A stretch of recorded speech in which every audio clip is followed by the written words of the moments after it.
California. I left where it was cold on the East Coast, and I brought the cold with me to California and the rain, apparently. Meanwhile, my friends back east are telling me, oh, it's sunny. We're going to enjoy the warm weather. Oh, by the time you get back here in the spring, it's going to be like 10 degrees below zero, but now it's like sunny and 60. And here where I am in California, it's cold. I've got the thermostat turned up, which is probably the worst thing I could do because the inflation numbers indicate that our bill's going to be higher. It's just something that right now it's so cold that I can't like leave it at 68 or 69. I've got to like jump it up to the 70s. Anyway, so here we are. It's the 2nd of November, a day that shall live in infamy in my private personal life. It is a Tuesday, but not the second Tuesday, which is election day. Oh no, today's a Wednesday. A Wednesday. But sometimes it's a Tuesday, and don't forget November 8th. That's the date you have to remember. And so I'm following the horse race pretty much. I'm looking at the latest polls. It's not really comforting. In Wisconsin, the Senate race, Johnson's up by 2 points over there. That's not so great, but look, 2 points up by 2, that's within the margin of error. That means it's close. Kari Lake is beating Hobbs by a point, which is tough. Kari Lake, the former TV person, and Trump, she really is a Trump wannabe. She's up by 1 over Katie Hobbs, the former Secretary of State there. Sad because Hobbs wants to take the high road, not debate, but Lake's winning 48-47 according to a Fox News poll. Kelly, though, on the Senate side in Arizona, up by 1. Of course, 1-2 points, you're within that margin of error. So who knows where we are? Really, it's an organic living thing. These are poll numbers that, according to Real Clear Politics, November 2nd. The Pennsylvania Senate race, Fetterman is up by 2, which is good. USA Today Suffolk poll, beating Mehmet Oz, but 2, once again, within that margin of error. Shapiro-Mastriano race, Shapiro has a 12-point lead. You can relax there, I think. Shapiro up by 12. That's good for the Democrats. Everything else is really, really tight. The Vance Ryan race, Signal is giving a 5-point lead to Vance. The Rubio Demings race, there's a Insider Advantage Fox 35 poll that gives Rubio a 6-point lead. That's slightly beyond the margin of error, and it's tough for Val Demings. She needs some kind of boost here at the end. Here's my take on all the ads, because I've been in several markets these last couple of days just looking at all the ads. They just come up, right? You just can't, unless you turn down the TV or turn down the sound or just turn off the TV. I think what you should do is just not pay attention to the ads. It's a terrible waste of money, but this is the way the politicians like to do elections at this level with ads, because you could be smart about it and say I don't listen to any ads. They're all baloney. They're all they're propaganda for that candidate. And then you say, okay, so I'm only going to get my information from where?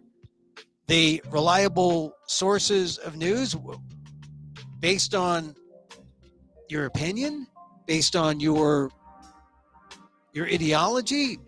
Are you reading the Post, the Times? Are you reading the National Enquirer? I mean, really, it makes it hard when you look at all the news sources out there and all you see are these silos. And who's reporting what? Everyone is looking. All the news organization is organizations are looking at an event and reporting different things and reporting different opinions about that thing. So it means you've got to be sharp to be an American citizen. You have to be on your toes and know what's going on, because if you're not, God help us, are you going into the polls blind? I hope not.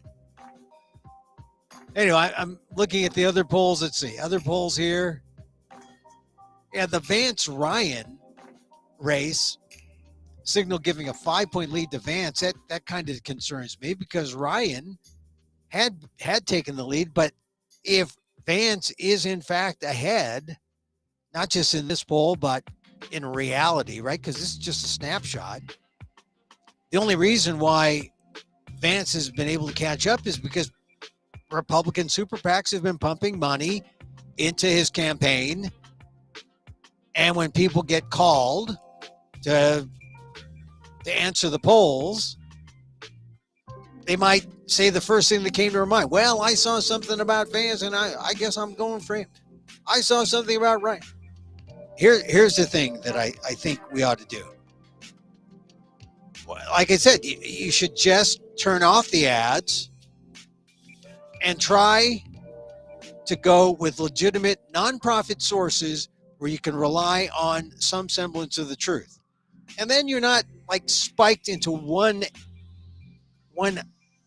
sensationalistic thing, because that's all the ads do, try to sensationalize and split up voters who may be kind of stuck and immobile. So the idea of a provocative ad is to split up the atom, to create a kind of chaos, to create some motion, so that emotionally a voter is apt to vote the way of that ad.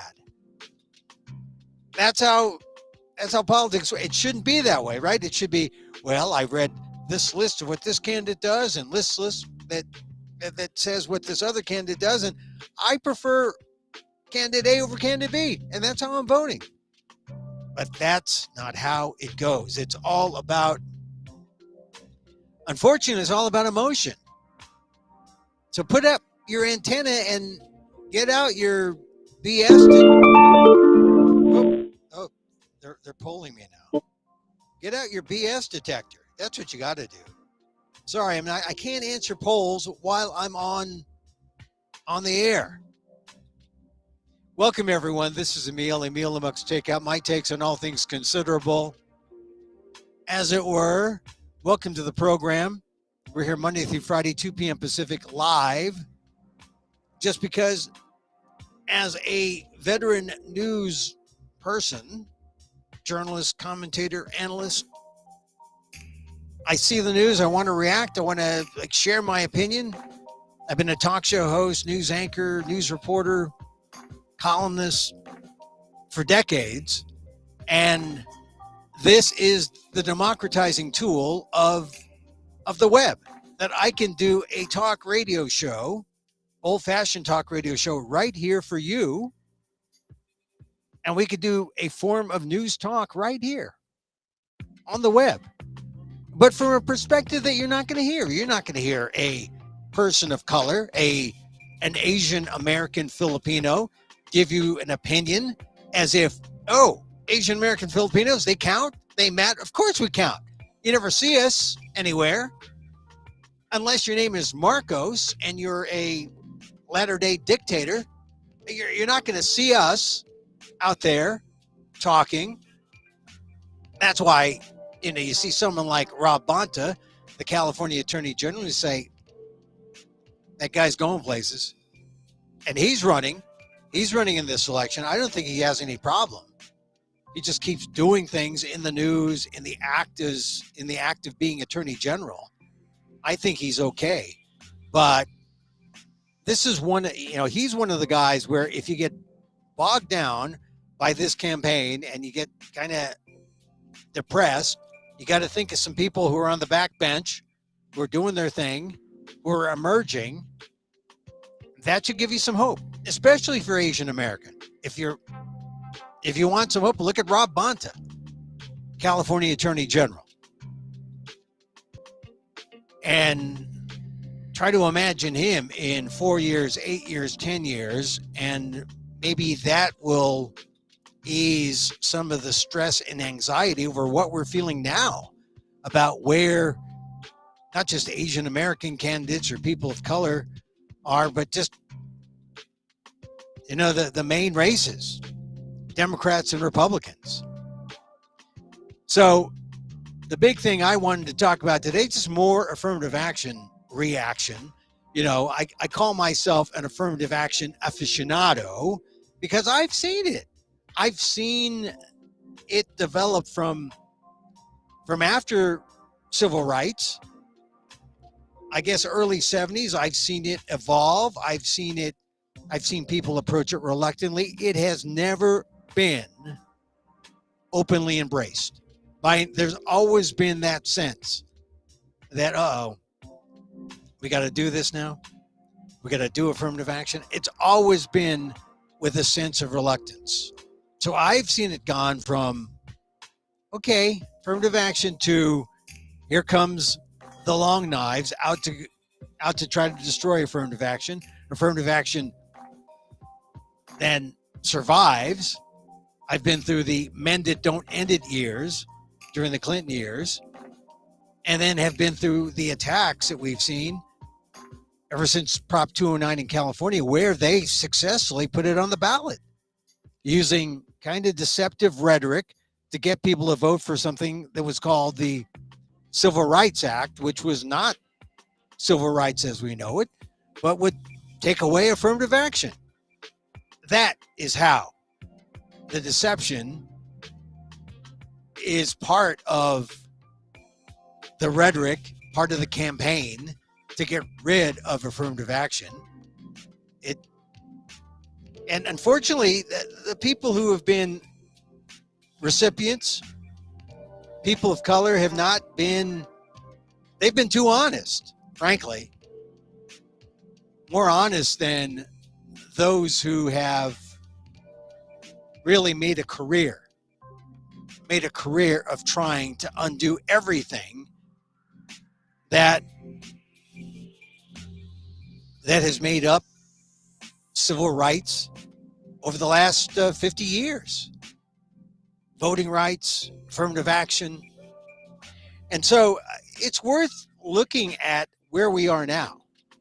It really is. And I wrote my column today on the ALDEF blog because where we are now, it's not necessarily me telling my story about applying to an elite college in the 70s. It really is these young people, young Asian Americans, people of color. I saw on one of the many things I subscribe to a picture of protesters out in front of the court. They held up a sign that said, "My race is my story." That's right. It's all our stories. And when you think about it, it's more important than grades. It's more important than test scores. Our stories are important. It's what we overcame to get where we are, right? That's why when an admissions officer at an Ivy League school asked me decades ago, when I asked them why they let me in, they said, "Emil, it's what you overcame. It's the fact that you got yourself in a position where, yeah, your father was a colonized Filipino from the 1920s. Yeah, that was your Everest. But in spite of all that, you overcame that. You found a way to get in." The point is, in this current fight for affirmative action, our Asian American stories count. And to take away race as a factor, to genericize our uniqueness, to make it tougher to be unique, well, how can we be unique if we're all generic? And I know a lot of Asian Americans would rather have, well, I don't want to show my accent. I'm ashamed of my accent. I just want to let my test scores speak for itself. I want to let my grades speak for that way. It's objective. Yeah. And generic. And it also discounts the value of our inclusion as people who came here to America for a reason. So that idea of our story, that's what's at stake. Our story is our identity. Our stories say why we're here. They say we're here. And that's why you think of Halloween, you think of that Monday, that SCOTUS hearing. Yeah, to me, it was a day of dread. Day of dread. On the eve of the Day of the Dead, and just about a week before the midterms, which we all know now, it's a day our democracy could take a turn for the worse. And I'm not exaggerating. I'm not being too dramatic here. Because you know what it means in terms of the shifting of not just one house, but both houses. And how the assertion of people who have these views, election deniers. I'll tell you something, all this talk about affirmative action and the GOP is maybe the natural affirmative action party right now. I mean, they need a candidate, they put someone unqualified. Mehmet Oz. Run for office before? Have any qualifications? Affirmative action hire. Oh, go back to Donald Trump. President, no less. That takes some ego. Any experience? Any qualifications? Totally unqualified. Oh, Herschel Walker. Oh, that's their guy. Football player. Qualifications? Football player. Ever hold office? Captain of the football team? Another example of GOP affirmative action. I mean, that's the kind of affirmative action they like.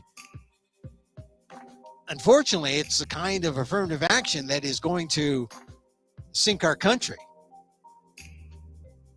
come Tuesday. If people who back them, or if they themselves, Oz, Walker, prevail. So I don't think I'm being too dramatic. After a very politicized Supreme Court of the United States here, heard two cases that could end decades-long policy of using race as a factor. I just don't think we could be dramatic enough. I mean, there's a sense of urgency. We've already seen this court throw out legal precedent when it comes to abortion, as well as take big bites out of our voting rights. Will the court do the same to equal opportunity? Not just by eliminating the best tool we have to fight racial discrimination. I mean, affirmative action really has been the best tool.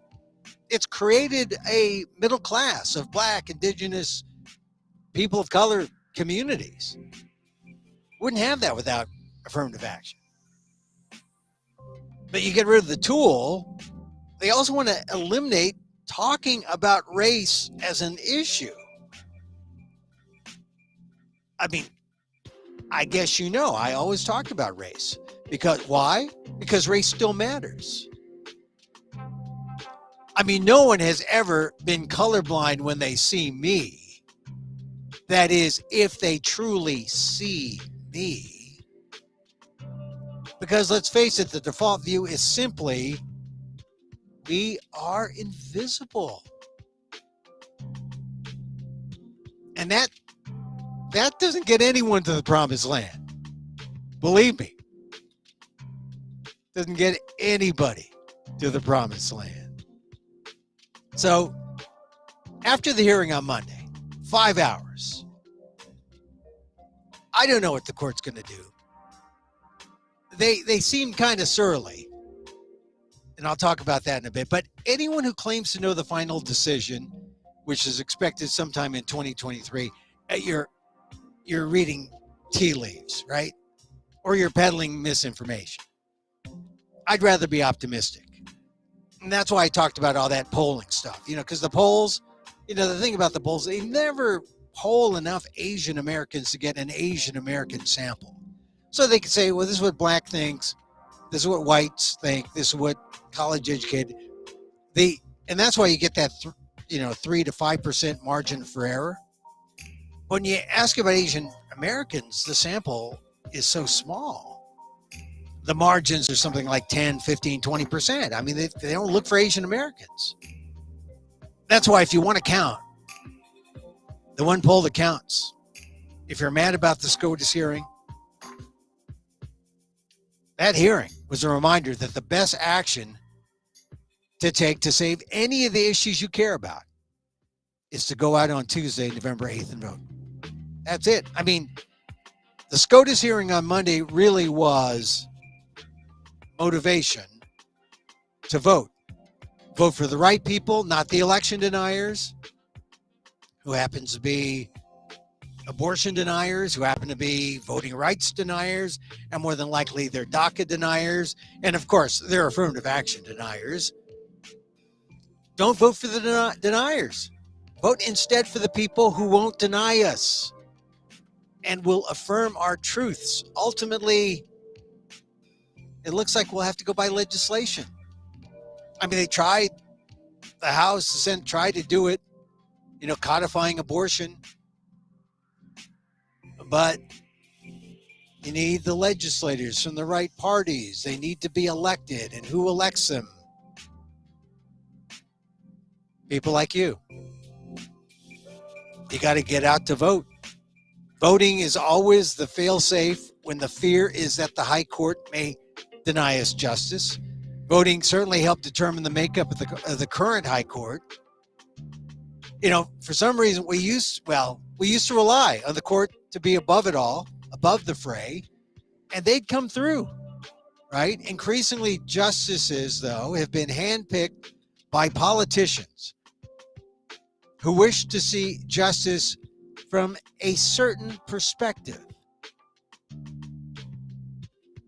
Before the hearing, right, on Monday, the lower courts had upheld affirmative action at Harvard and UNC based on more than 40 years of legal jurisprudence. All that's changed over all the challenges through all those years to affirmative action is the ideological makeup of the plaintiffs and the court. And that makes all the difference. Now, about the plaintiffs. I was trying to tell a friend of mine, African-American friend, who said, oh, you Asian Americans are against affirmative action. I said, oh, no, not true. Don't blame us. There's one plaintiff, a group called Students for Fair Admissions, SFFA, but don't be misled. They don't represent the views of most Asian Americans. National polling data show that Asian Americans are about 2/3 in support of affirmative action. These are engaged voters. They're polled. 60%, right? More than 60% support affirmative action. And what we're witnessing now, though, is this divide and conquer classic strategy, right? Where Asian Americans are actually being used by a white anti-civil rights activist named Ed Blum, who has dedicated his life upending diversity and race equity in society everywhere, from voting rights to higher ed. It was in 2012, and I was covering that case as well, the Fisher v. Texas case, in which Blum handheld a white female plaintiff in an attempt to eliminate the use of race in college admissions. It didn't work. Abigail Fisher was not a convincing plaintiff. And Blum learned a lesson. He needed a perfect victim. And that was clear when Antonin Scalia wondered aloud whether the white plaintiff, who didn't gain admission in a fair process that made her compete against people of color, she didn't get in. So Blum, this time around, 10 years later, or it's now 10 years, he actually has been at it almost as soon as he lost that Fisher v. Texas case. Blum found aggrieved rejections from Harvard and the University of North Carolina, many of them among a new generation of Asian American immigrants from the 90s and after, or maybe their sons and daughters. And they were the ones who never quite understood why their offspring with straight A's and perfect scores could possibly be rejected from places like Harvard. And that's what has enabled Blum's yellow-faced attack against affirmative action. Don't draw the conclusion that, Asian Americans against affirmative action. No, we're not. The majority of Asian Americans are for civil rights, are for affirmative action. And this, unfortunately, has created what I have called, really for the last 10, 15 years, I've called it this civil war within the Asian American community, where the Mason-Dixon line is the year of your family's immigration. The 80s, the 90s, the 2000s, the later it goes, the more you are scratching your head and say, affirmative action? I got to get my kid into college. They don't get it. And these are folks within our community who've been used by Blum in an attempt to topple this thing in society that for previous generations, it's allowed thousands upon thousands of people, not just Asian Americans, but all people of color and women and people with disabilities to break through society's barriers. That include the LGBTQ. How do you get through those barriers in society? You get a little push. And now a handful of Asian Americans are claiming harm and questioning affirmative action's use in college admissions. And that's the case, right? And if they strike a spike into the heart of affirmative action in college admissions, then you'll see it in employment, public contracting, and that will lead to private employment, private contracting, and that will lead to more litigation for people who say, wait a minute, you're creating a society, or you're creating systems of work and systems of education that doesn't look like America because it doesn't have people of color. So, that's really one of the problems with what happens when you get rid of affirmative action. And then what? They haven't gotten to the then what. But I'm saying you got to think about, then how do we get to the racial equity? Unless you say racial equity, we don't need it. I know that sounds ridiculous, doesn't it? But there are people who say we don't need racial equity. There are people like Tucker Carlson. He was on his show yesterday saying, affirmative action is immoral. It's not right. It's like, so misguided. And we are only getting this kind of talk now because you look at the whole MAGA Trump thing and how it's fueled by a fear of xenophobia, a fear of people coming in who don't look like us, a nostalgia for people like them when they controlled everything. Tucker Carlson said, so if you're anti-affirmative action, then you're a white supremacist.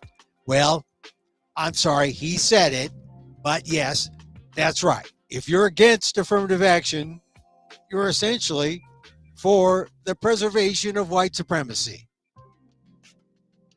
That's what Tucker Carlson said in the show last night. And that's true. That is the white supremacist network.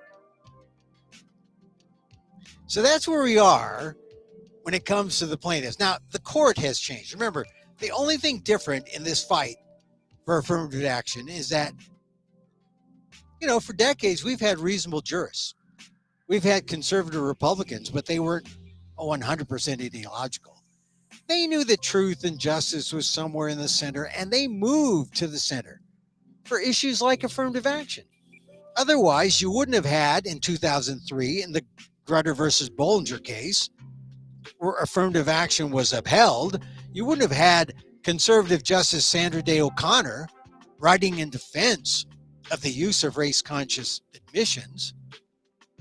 You wouldn't have her say that, the court expects 25 years from now, the use of race preferences will no longer be necessary to further the interests approved today. It was just O'Connor kicking the can down the road. But, she should have kicked the can further, because now we're coming up. We're still, 5 years away, 2028, 6 years away from that deadline that she superimposed in the minds of conservatives. But if you go back and listen to the hearing on Monday, O'Connor's words hung over that hearing like a shroud. I mean, I was listening to the discussion. I'd like to have seen their faces because, Clarence Thomas sounded like he was playing tough MF there. Grumpy. I mean, they're all trying to poke holes in both cases, right? The Harvard case and the UNC case. The conservatives seemed slightly more disdainful. Clarence Thomas boasted he didn't know what diversity meant, nor had he ever attended a racially diverse school. So please tell me the educational benefit. That's what the line of questioning. And he wasn't happy with what he heard. But get this, if he never attended a racially diverse school, well, I guess that's a condemnation of his alma maters, Holy Cross and Yale Law School, where he was he's acknowledged as an affirmative action candidate or affirmative action student at Yale. Holy Cross, the kid from Piney Point, I think Piney Point, North Carolina. I didn't know he went to Holy Cross, but that sort of fits in. Holy Cross for undergrad, Amy Coney Barrett, Notre Dame, Kavanaugh. I mean, these good Jesuit jurists against affirmative action, against abortion. Notice how a lot of questions they asked about Catholics or Catholicism or religion, that came up a number of times. Meanwhile, the liberal justices like Ketanji Brown Jackson, Sonia Sotomayor, Elena Kagan, they just reminded us that the lower courts determined there was no race discrimination in admissions at Harvard or UNC. None. That's why the plaintiffs kicked it upstairs to the Supreme Court to say, hey, we appeal. We're appealing. But the liberal justices kept asking SFFA's lawyers to show the harm. Show me the discrimination. They really couldn't. In fact, the SFFA lawyer for UNC admitted that everyone got a boost, whites too. So where was the harm in this program that SFFA is so intent on getting rid of, if it seems to help everyone?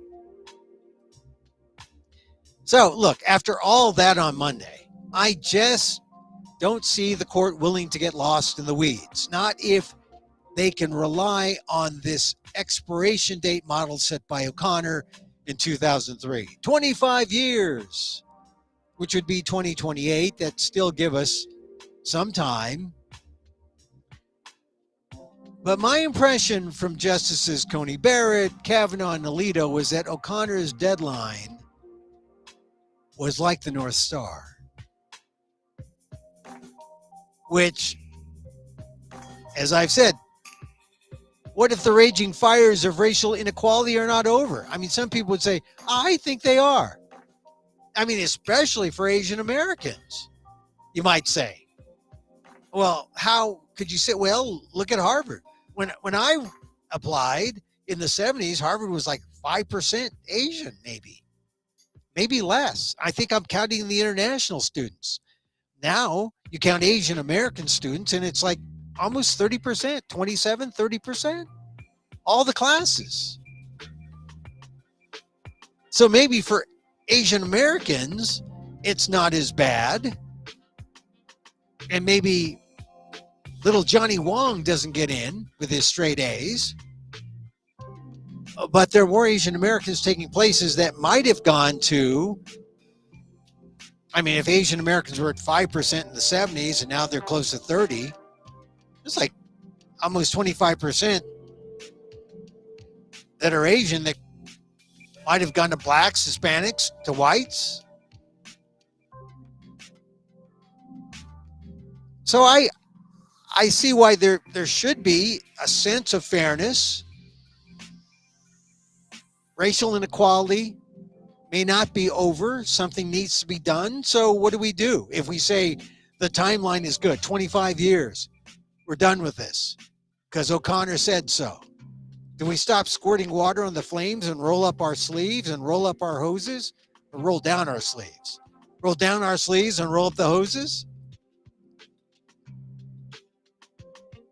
See, and that's the importance of 6 solid, unyielding conservative justices on the High Court.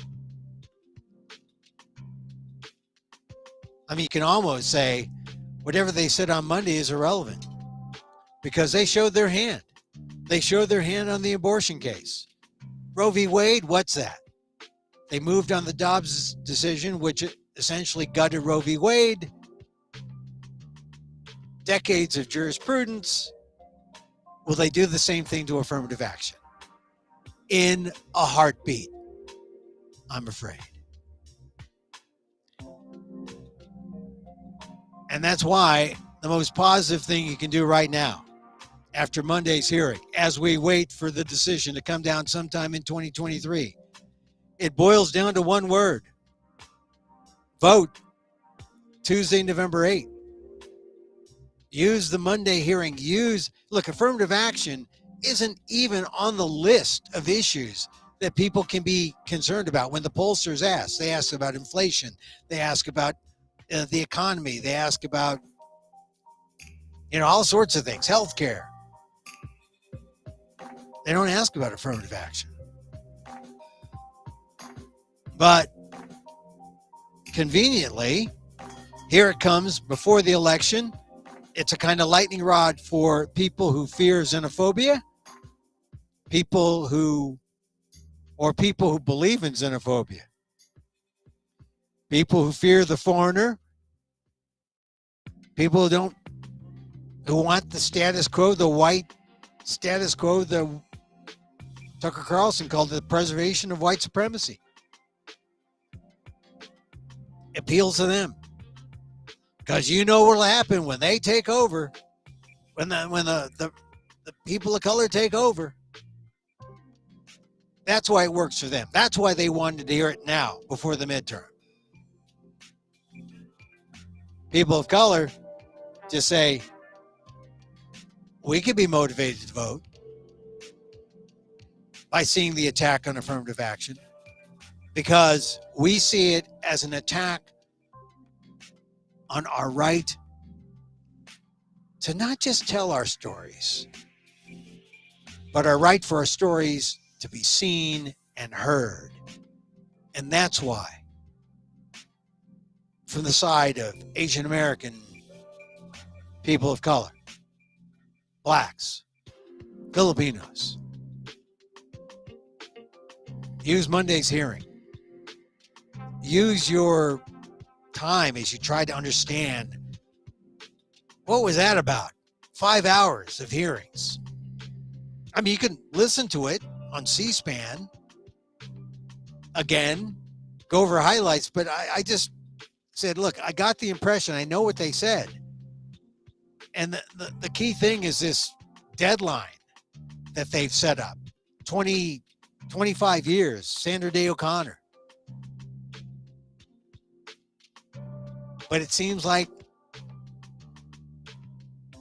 you should use those hearings as motivation to make sure you, your family, people you know, your friends, people who think like you, people who have the same political bent, you got to get out and vote.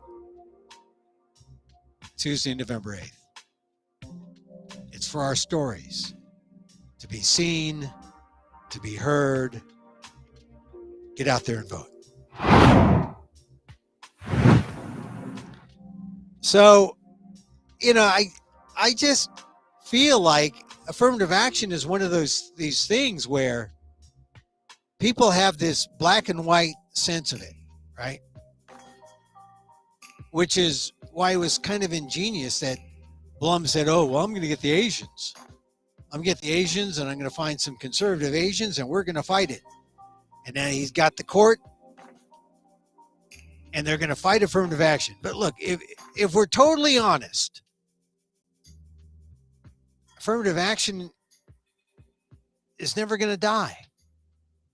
It's always going to be embraced by not just liberals who, of color, but white Republicans. I mean, maybe you didn't hear Ben Sasse, the former, he's U.S. Senator Ben Sasse, is going to resign because he's getting the sweet gig about being the University of Florida's next president. The Board of Trustees voted on Tuesday. I mean, there was opposition because people were scratching their head and saying, oh, this guy's a senator. White senator, Republican, Nebraska, went to Harvard. That's one of the things he was known. That was seen as a benefit. Oh, he's smart.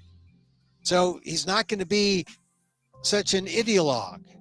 Okay, he wasn't as much of an ideologue as Josh Hawley, who went to Yale, or Ted Cruz, who went to Harvard Law. But an ideologue just the same. 50-year-old Republican from Nebraska, better known for his Senate record than his academic record, although I understand he's worked in academia before. But he's set up to be the next president of the University of Florida. And there are faculty members who are scratching their heads. There are students who are scratching their heads just by looking at how Sasse 3 weeks ago was named the only finalist for this position. The only finalist. A man with limited background, but he was a senator. He had power, and now he gets his own little fiefdom once the final approval is set. College president is a cush job. You got all the politics. I mean, you think the politics are crazy in, national, federal level, state level politics.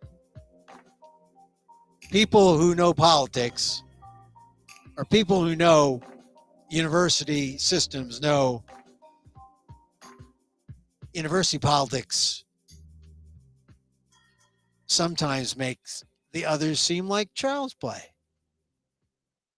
Although you have a much tighter grip at the university level. Here's Ben Sass. Senate not good enough.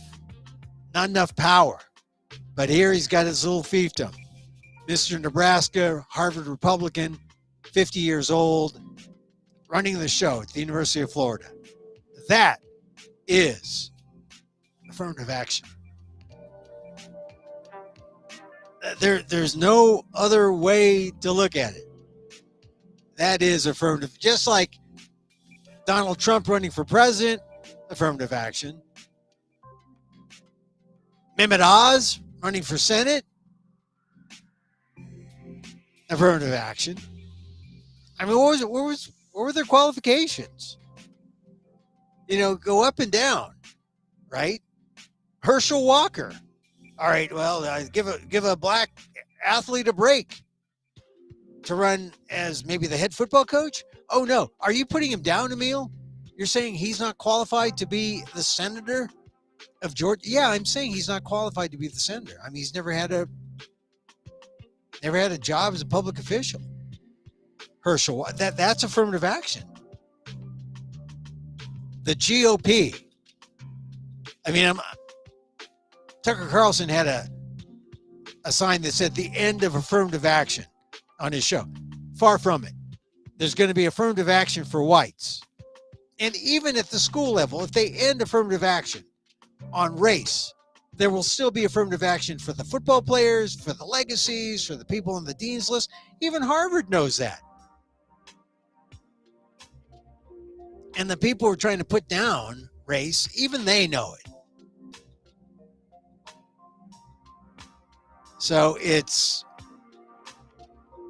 it just astounds me that I hear,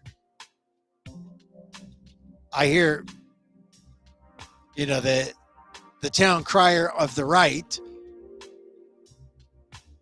I hear Tucker Carlson say, affirmative action is not only the very definition of racism, it is also highly embarrassing in its particulars. How is affirmative action the definition of racism? Giving someone who is deserving of a boost, someone who's qualified,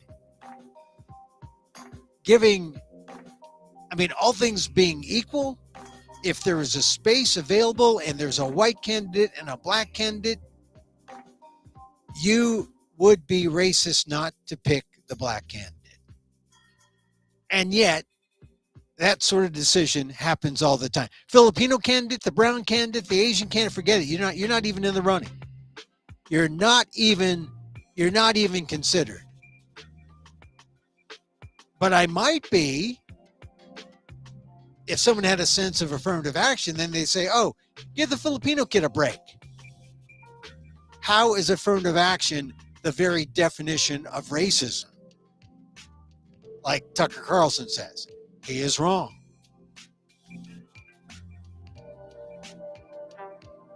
He says, when you elevate people on the basis of their appearance, you tend not to get very impressive people. Why would you? Well, yes, I know. And that's why Herschel Walker's not very impressive, is he? You're not elevating him because of his prowess as a legislator or as a holder of public office. You're doing it on the basis of appearance. He's an African-American star in Georgia trying to get the black vote. I mean, he's an impressive football player. He's not an impressive candidate to lead Georgia in the Senate. Tucker Carlson says, unless you're buying sunscreen, skin tone is a totally irrelevant criterion. Well, I don't know. It's not totally irrelevant. It matters if you want a sense of equality and diversity and you want an America, you want an institution in America that looks like America. Because if you do not, then you believe in exclusion and not inclusion. And we need to work to be more inclusive. I mean, this is, I'm reading some right-wing publications. They're talking, and some of the reaction to affirmative action. some people were saying things like, well, this would never happen. This would never happen in the NBA. Some guy said. He said, keep in mind with affirmative action, you never think of affirmative action when it comes to physical prowess. This is a guy named Burgess Owens of Utah, who is a Republican, black Republican.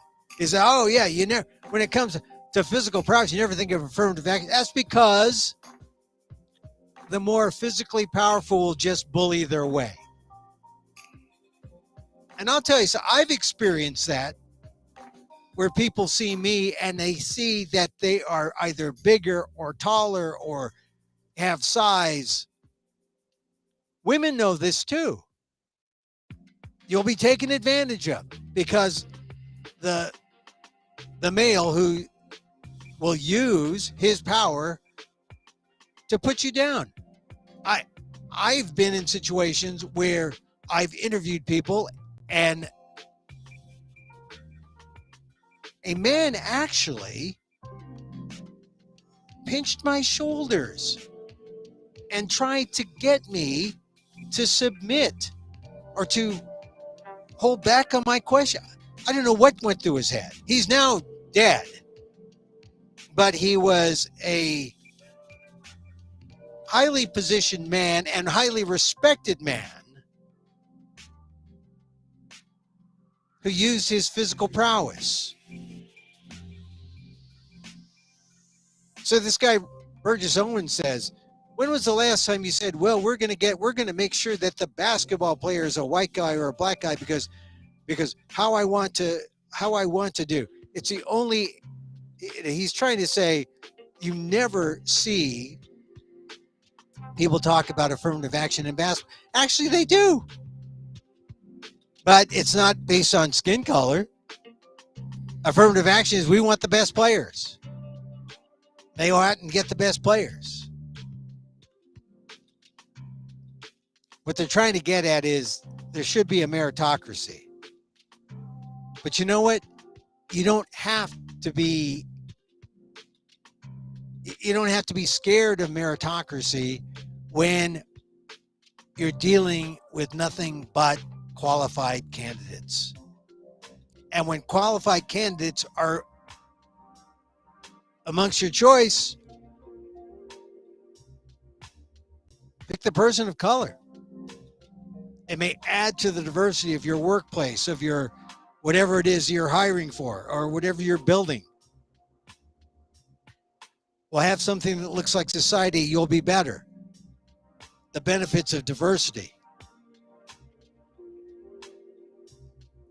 I think that's a trait in our democracy worth fighting for. All right, so you can tell I'm still thinking about affirmative action. It's important. It's important. But if you can read my piece on the ALDEF blog, aaldef.org/blog. It's an important issue. It never comes up, though, in the top issues. But it's always been an issue to reckon with because both sides know. The Republicans know it deals with that emotional reaction to race. That's like what MAGA is all about, right? MAGA is all about the preservation of a white supremacist society, being panicked about the drop in birth rates among whites, in population.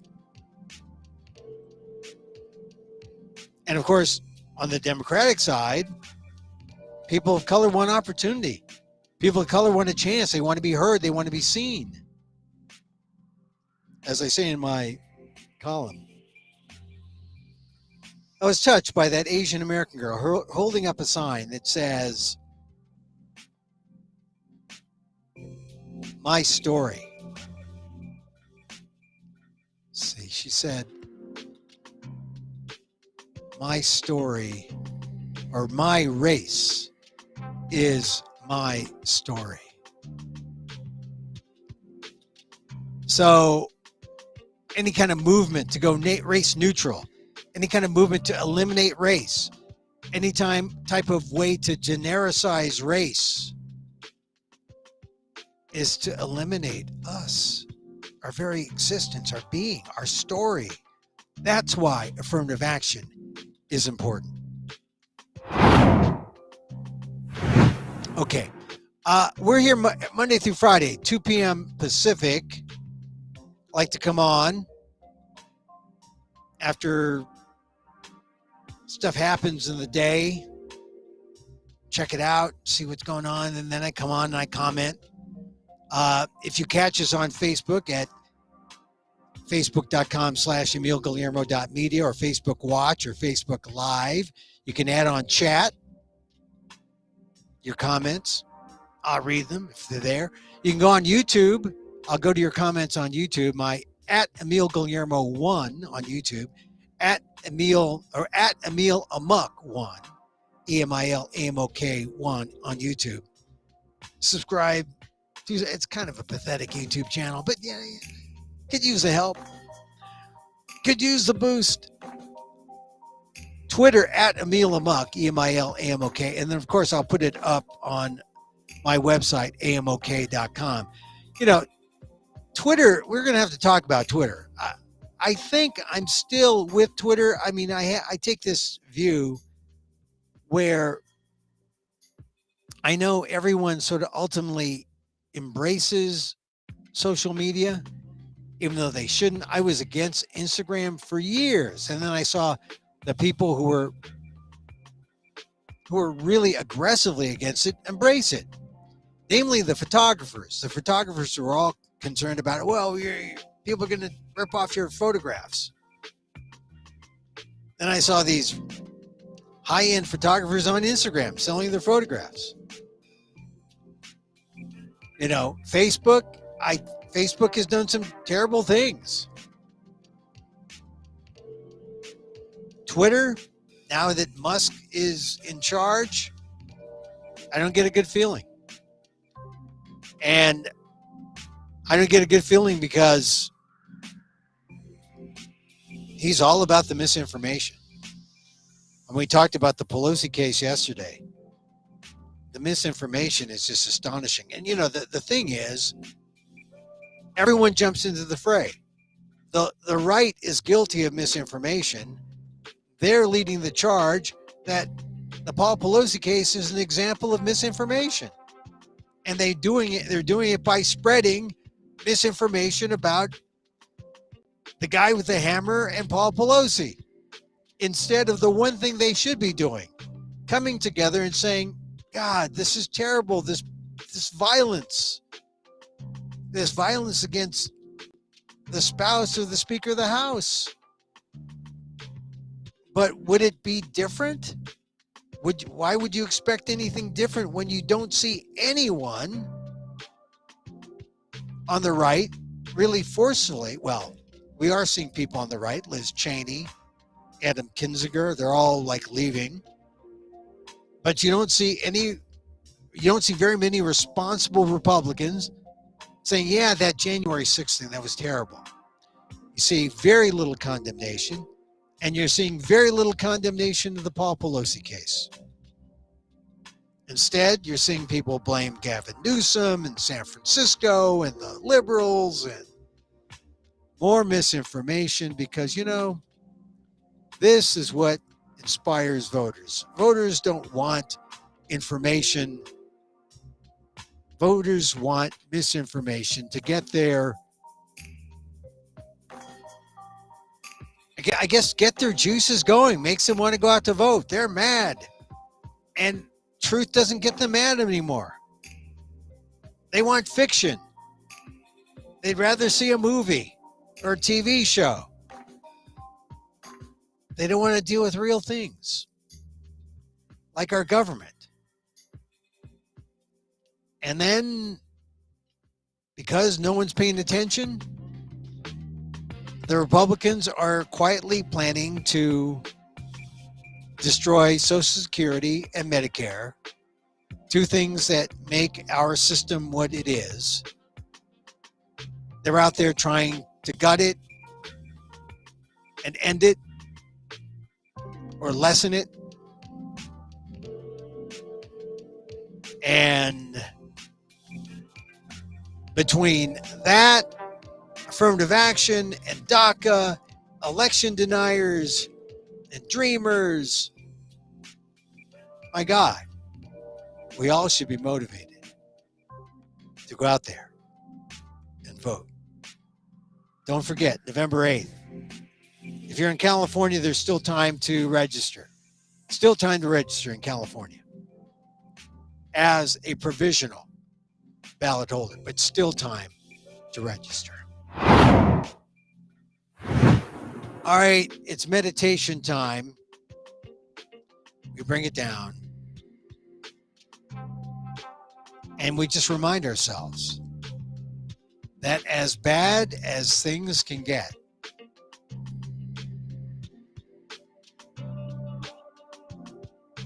we have to be able to take a couple deep breaths and then not give up. Keep up the struggle. Keep up the fight. And we don't give up. You do it out of a sense of love for not just yourself, not your own self-preservation, but for your country. This is the kind of patriotism you got to tap into. And you even have to love those people who are staring and jeering at you, who are waiting for you to fall. That's what makes it tough, but that's what makes it real. So, as I wish for me, I wish for you. May you be safe. May you be happy. May you be healthy. And may you live with ease.